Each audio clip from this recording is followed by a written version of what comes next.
ขึ้นที่ผ่านมารักษาสุขภาพนะโยมเนอระยะนี้รู้สึกว่าจะมีคนเป็นหวัดเป็นไอเป็นไข้เลือดออกระวังที่เป็นว่ายุงมันร้ายกว่าเสือที่เหนือกว่ายุงนั้นก็คือคนแต่คนไปยอมการมันเนี่ยก่อน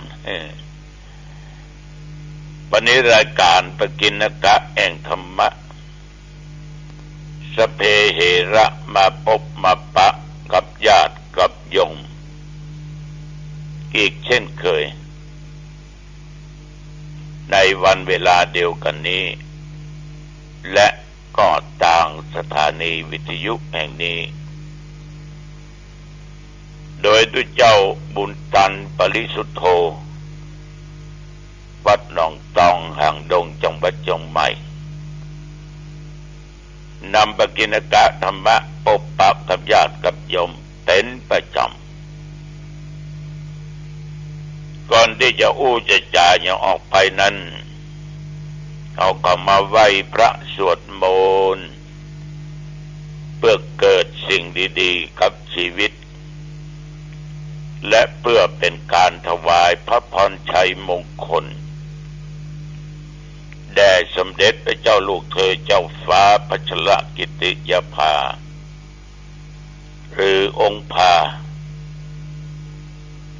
คือพระองค์ท่านนั้นได้หายจากอาการพระประชวรผู้ตามเมืองเขาก็ว่าหายจากการเจ็บไข้ได้ป่วยเพื่อมีสุขภาพแข็งแรงมีพระชนมายุยิ่งยืนนานก็ได้เป็นลมโพลมใสของปวงประชาทุกหมู่เหล่าต่อไปไหว้พระป่อออกไม่ออกอรหังสัมมาสัมพุทโธภควา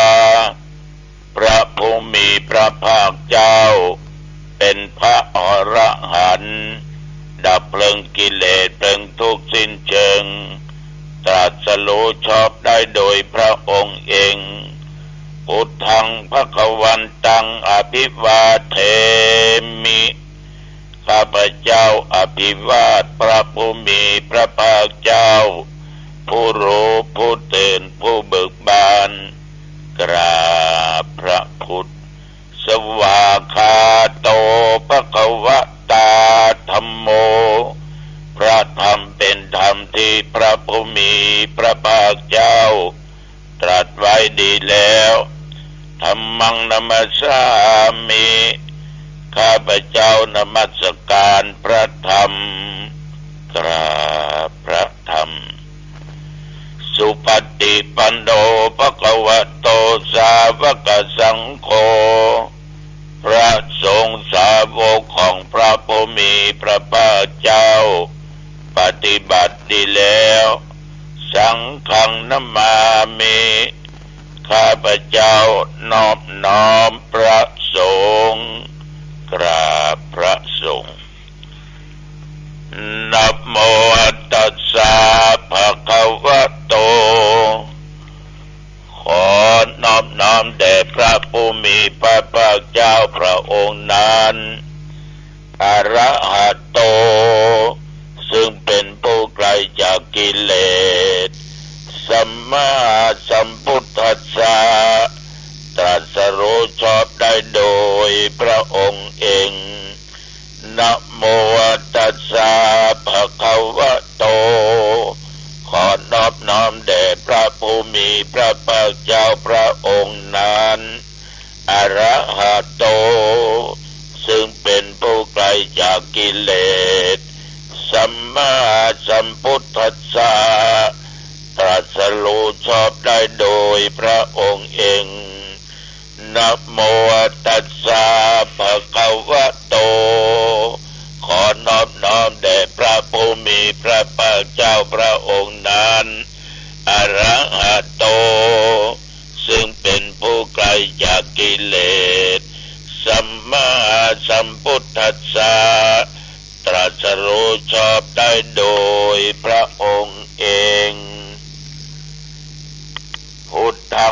รณังคัจฉามิ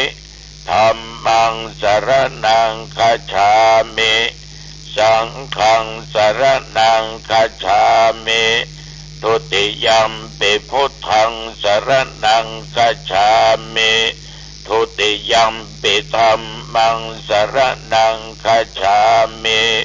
ทุติยัมปิสังฆังสรณังคัจฉามิตติยัมปิพุทธังสรณังคัจฉามิ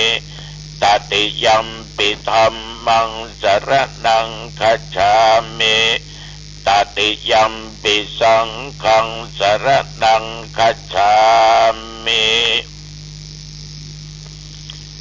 ยะโตหังภะเกเนอะเลยายะชาติยาชาโตนาเปชานาเมสันจิจาปานังชีวิตาวโรเปตาเตนะสะเจนะโสติเตโหตุโสติขัปปัสสะโพชังโคสติสังฆาโตธัมมานังวิจโยตถาวิริยัมปิติปัสสติโพชังคาจะตถาภะเรสัมมาตุเบกะโพชังคาสัตเตเตสัพพทัสสินามุนินาสัมมาทัคขาตาภาเวตาภาอุลิกาตาสังวัตตันเตอภิญญายะนิพพานายะจะโพธิยาเอเตนะสัจจวัชเชนะโสติเตโหตุสัพพทาเอกัสสมิงสัมมะเยนะโทโมคันลานัญจกัสสปังกิลันเนตุกิเตติสวาโพชังเคสัตตะเทสะเยเตจะตังอภินันติตัวโรคามุจิงสุตังคะเนเอเตนะสัจจวัชเชนะโสติเตโหตุสัพพทาเอกทาธรรมราชาปิเกลัญเยนะปิปิริโตจุนตเถเลนะตัญเยวะภะนาเปโตนะสะทะรังสัมโมทิตวจะอาภาธาตัมหาพุทธาสิทานะโสเอเตนะสัจจวัชเชนะโสทิเตโหตุสัพพทาปะหินาเตจะอาภาธาตินนันนัมปิมะเหสินังมัคคะอัตตกิเลสาวะปัตตานุปติธรรมตังเอเตนะสัจจวัชเชนะโสติเตโหตุสัพพทาภวตุสัพพมังคลังรักขันตุสัพพเทวตาสัพพพุทธานุภาเวนะสัทธาสุธีภวันตุเตภวตุสัพพมังคลังรักขันตุสัพพเทวตาสัพพธรรมานุภาเวนะสัทธาสุธีภวันตุเตภวตุสัพพมังคลังรักขันตุสัพพเทวตาสัพพสังฆานุภาเวนะสัทธาสุธีภวันตุเตขอถวายพระพรกรมอุตุได้ประกาศบอกว่าตั้งแต่เมื่อตะวันวามาจนถึงปัจจุบันบัดเดี๋ยวนี้เน้อวัดหนองตองและใกล้เคียงวัดหนองตองแต่วันนี้มีรายงานบอกว่าเวลาประมาณ2 ทุ่มป่ายหรือ8 โมงป่ายเมื่อค่ำเมื่อคืนน่ะเนาะก็มีฝนตกนะ มีฝนตกเล็กน้อยบ่พอนักหนาป้าป้านสักตัวใดหมอกแผ่นดินจุ่มเนี่ยลมบ่แรงลมมีตามธรรมชาติปัจจุบันนี้อุณหภูมิ26 องศาทางบ้านพอออกไม่ออกญาติโยมเป็นจะได้พ่องฝนตกก็นอนหลับสบายเนาะ บางคนนี่ฝนตกบ่ฮู้หรอกหลับม่วนเพิ่นว่าหลับม่วนหลับสนิทดีนะทุกเจ้าก็อย่างเดียวกันสุเตื้อก็ฝนตกตี2ตี3บ่ฮู้ว่าเพราะหลับสนิทอาตมาถ้าหลับบ่ค่อยฝันนะหยังเว้ยเดี๋ยวขอถามตัวลุงฝันยังพ้องบ่ฝันหยังก็นอนหลับสนิทดีอย่างคืนที่ผ่านมานั่นน่ะหลับได้อยู่6 ชั่วโมงกว่าเล็กน้อยนะหลับได้6 ชั่วโมงกว่าเล็กน้อยบัดตื่นเข้าห้องน้ำเลยว่ายอดนะบัดตื่นเข้าห้องน้ำแต่ถึงเวลาตื่นที่มาออกรายการธรรมะต้องตื่นญาติโยมสาธุชนท่านผู้ฟังทั้งหลายบางท่านบางคนก็ถามว่าตกลงกินยาก็ถึงวันนี้กินกะกินตามหมอสั่งตามหมอบอกยาแก้โรคเบาหวานกาไขมันกาความดันกาสะปะสะเป็ด ก็ย่อนผ่อนลงไปบ้างละแต่ธรรมาภาพฉันเข้าแล้วปุ๊บต้องฉันยาปุ๊บจะไม่รอ10 นาทีหรือ10 กว่านาทีเพราะมันจะเป็นอันตรายต่อไตต่ออันยังเนาะอันหนึ่งหายเจออันหนึ่งเนี่ยจะลำบากออกกำลังกายนี่ออกถึงวันเนอะเดี๋ยวถึงวันก็ออกไม่ออกอย่าได้ประมาทนะอย่าได้ประมาทเดี๋ยวเนี่ยมันเป็นการฝึกอย่างน้อยเหงื่อจะได้ออกเหงื่อจะได้ไหลเอาเตียวเนี่ยญาติโยมมันทำให้เรากินข้าวล้ำนอนหลับนะแต่ว่ามันเต้าด้านจิตใจเนอะก็ออกไม่ออกบางคนบ่นว่าบักคันหลับนะหลวงพ่อนอนบัดหลับนะเขาก็บอกว่าจะไปเครียดกะเงือปุ่งวางกะอันเครียดว่าน่ะบ่เครียดนะมันถึงบัดหลับหลวงพ่อบ่เชื่อว่าบ่เครียดนี่นะต้องเครียดกึดนั้นกึดนี้สะปะสะเป็ดเรื่องบ่ใช่เรื่องกึดมันอย่างญาติโยมกึดไปแล้วมันได้อะไรอย่างขึ้นมาได้อย่างโลกมีการทำลายสุขภาพในด้านจิตใจของตัวเองถ้าจิตใจมันสุดนะพอออกไม่ออกกินข้าวบัดลำนอนบัดหลับแล้วเนอะคำนั้นสุขภาพกายก็สุดสมลงไปตัวฉะนั้นเรื่องบางเรื่องไม่ใช่เรื่องของเราเวลาเป็นนำเอาเรื่องคนอื่นมากึดเรื่องอดีตมันผ่านพ้นไปถ้ามันผ่านพ้นไปไม่เป็นของที่บดีก็หยุดอย่างถ้าไปกึดถึงบางคนนี่กึดไปกึดบอดบางคนนี่ญาติโยม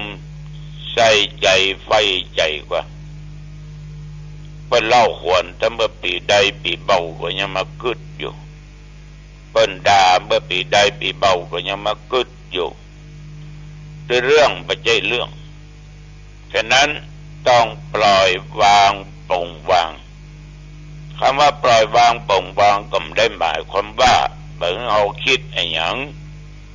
คิดในปัจจุบันเนี่ย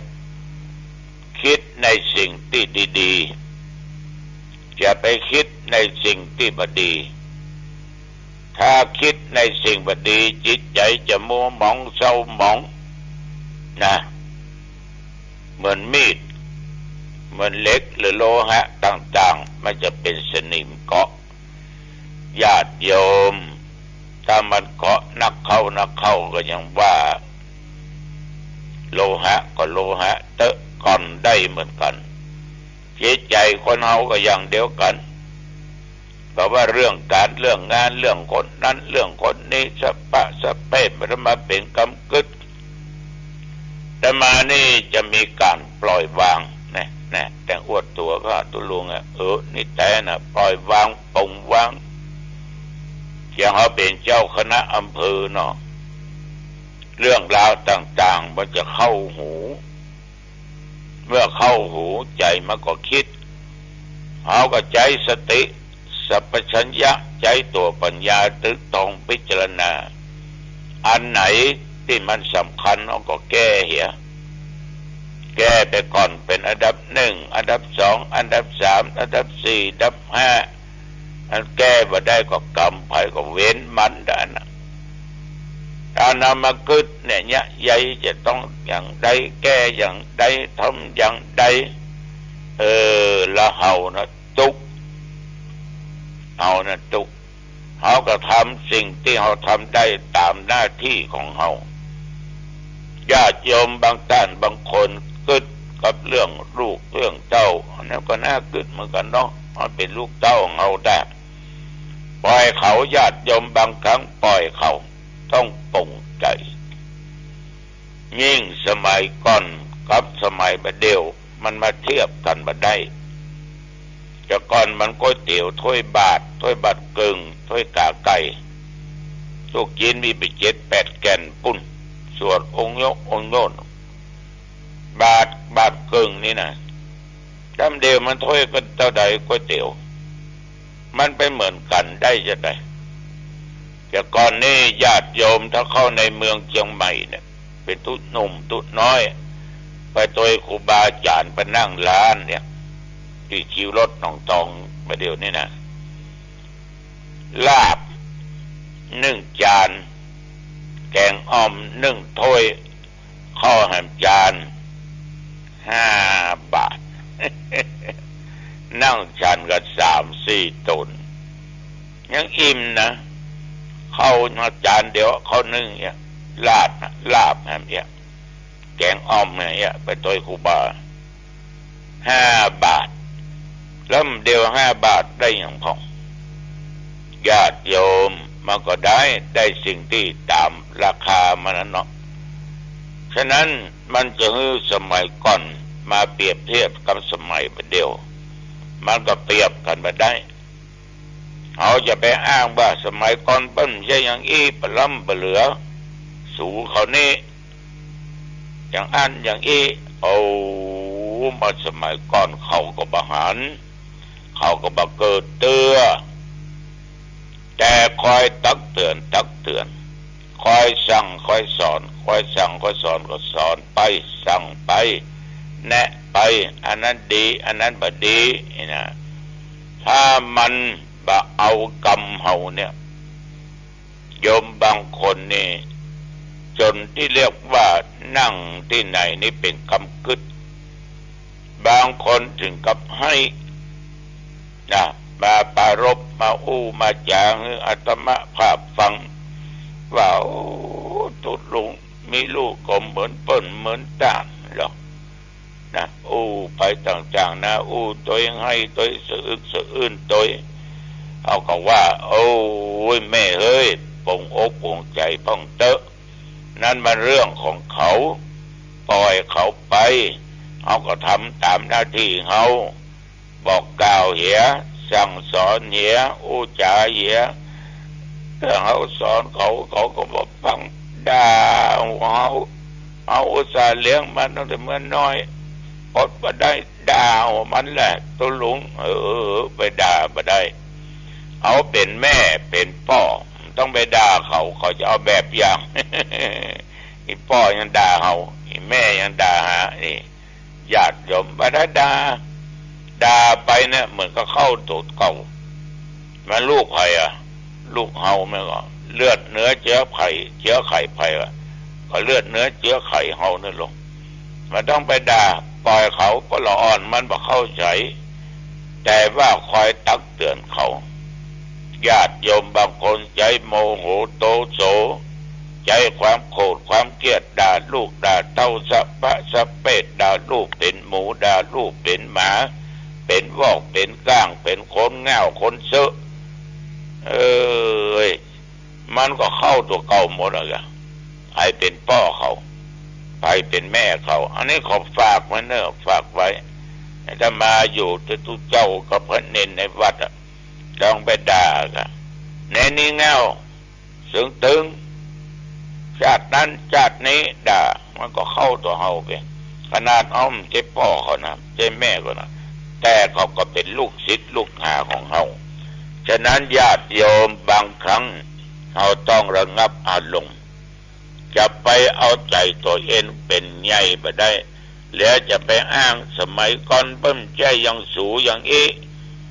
สู่เขาสมัยนี้นักแกกับมันบักเกิดทุลูดังที่ญาติโยมฟังมันไปตันหูตันหันใหญ่มันจะเหมือนเฮาสมัยก่อนก็ถึงยากฉะนั้นญาติโยมมันเปลี่ยนแปลงไปแล้วสังคมมันเปลี่ยนแปลงไปแล้วเทคโนโลยีมันจะเลิศกว่าเฮาในสมัยก่อนนี้เขาฟังสอก็เปิดบอกสอเนาะบอกเสียงเนาะที่มันเป็นเบลอบ้านนะ เอาแผ่นก็ใส่แผ่นตะก้อนกับแผ่นขี้ข้างนะเนาะเปิดเต้าฟังสอกันก็โหตั้งวิทยุก็ใจทานเป็น60-70-80ก้อนปุ่นเขาประเดี๋ยวเริ่มพอหรอกำห้อนไปห้อนมาใส่ถุงเต้ถุงเสื้อมีคนเครื่อง2เครื่องเนี่ยจะฟังเพลงก็ได้จะฟังหยังก็ได้จะดูหยังก็ได้แต่ก่อนนี้เอาดูหนังกลางแปลงแม่งก็ไปเดี๋ยวลองปั๊บจอหนังกลางแปลงกันมาฉายหน้าโรงเรียนหรือว่าร้านวัดจ้างเขามาพอเขาก็พอเพราะหนังมีอยู่ในกำมือคนละโลกมันคนละยุคคนละสมัยฉะนั้นญาติโยมจะไปค้ำเครียดกับเขาปล่อยวางพ่องปงวางพ่องนะแล้วเราจะสบายถ้าเรานำมาขึ้นมาอย่างตกปัดเสียงปดโทเราจะตุกอกตุกใจขอฝากกับพ่อแม่ด้วยเนอพ่อแม่ทั้งหลายปล่อยวางพ่องปงวางพ่องยิ่งเขาแก่ตัวมาสำหายเอาก็เป็นดีอินดูคนเฒ่าบางคนยะลูกเต้าหลานเล่นได้เดือดได้ด่าแต่ก่อนเขาด่าเขาล่มเดี๋ยวเขาปิ้นมาด่าเขาแถมแต่ก่อนเขาสอนเขาเดี๋ยวเขาปิ้นมาสอนเขาแถมอีแม่กินอะไรเงี้ยแต่ก่อนเขาก็ว่าเขาเนาะโซ่กินอย่างเงี้ยเบอเที่ยวบะล้างเอาเท่ามาลงเดินอีแม่กินอย่างบะล้างกินแล้วเงี้ยเป็นการหาดุสปะสเปดญาติโยมทั้งหลายฉะนั้นสิ่งเหล่านี้ขอฝากไว้เนอะขอฝากไว้ใครที่จะช่วยอาตมาภาพซื้อเครื่องมือการแพทย์ไว้ห้อง ICU องค์ยาห่างดงก็เจริญพรได้เนอะ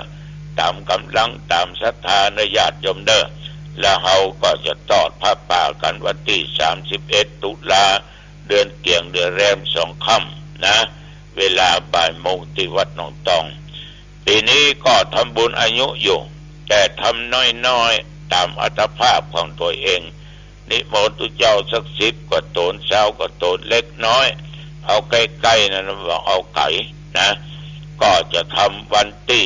10เดือนกันยายนเกิดวันที่7มาตรงวันผัดเขาเกิดวันเสาร์หรอย้ายไปวันเสาร์คนเฒ่าคนแก่ก็เดือดร้อนเดือนนี้มันเสียผัดกับเสาเสียเสากับผัดเราจะไปเนี่ยตุดุงหรอไอ้เฮานี่ก็บะถืออย่างนอกจะเนี่ยจะทำคนเฒ่าก็ม่วนอกม่วนใจก็เลยเลื่อนไปทำวันที่10เนอะวันที่10ตรงกับวันอาทิตย์ตั้งแต่9 โมงเป็นต้น ต้นไปญาติโยมไปสืบชะตาห่วมกันก็ได้เนอะเอาละอายุวันโนสุขขังปะลังอยู่ดีมีสุขเหมือนกันทุกผู้ทุกคน